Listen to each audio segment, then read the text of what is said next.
Hello everyone, আসসালামু আলাইকুম।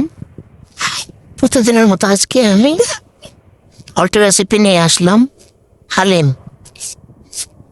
তো প্রথমে গরম পানিতে প্যাকেটের হালিমগুলো ঢেলে নেব। এরপর একটা প্যান বসিয়ে নিলাম, পরিমাণ মতো তেল দিলাম, দিয়ে অনেকটুকু পেঁয়াজ দিয়ে দিলাম, কারণ এখান থেকে বেরেস্তা আমি তুলে রাখবো। তো পেঁয়াজ বেরেস্তা হয়ে গেল। এটা অনেক আগে ভিডিও করার সময় কারেন্ট চলে গেছিল। এরপরে বেরেস্তার মধ্যখানে দিলাম আমি চিকেনগুলো দিলাম। চিকেন দেওয়ার পর পরিমাণ মতো লবণ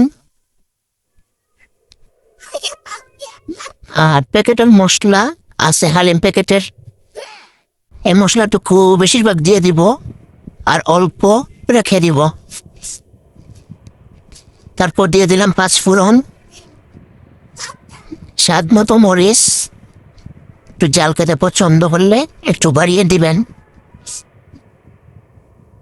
নয়তো কমিয়ে দিবেন। তো দিয়ে দিলাম আমি মাংস কষানোর জন্য পানি, ঢেকে দিলাম। এরপরে যে গরম পানিতে রাখছিলাম এগুলো এখন দিয়ে দিলাম।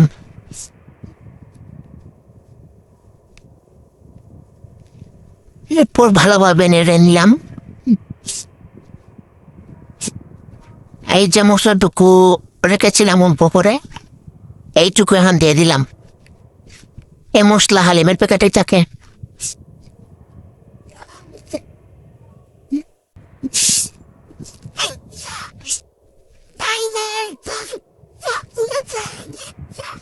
এরপর দিয়ে দিলাম লেবুর রস অল্প করে। বেশ তৈরি হয়ে গেল আমার হালিম। এখন পরিবেশনের পালা। এখানে দিয়েছি কাঁচামরিচ, বেরেস্তা আর শসা, আর পরিবেশনের জন্য 1 পিস লেবু। তো কেমন হলো আজকের রেসিপি সবাই জানাবেন। আল্লাহ হাফিজ।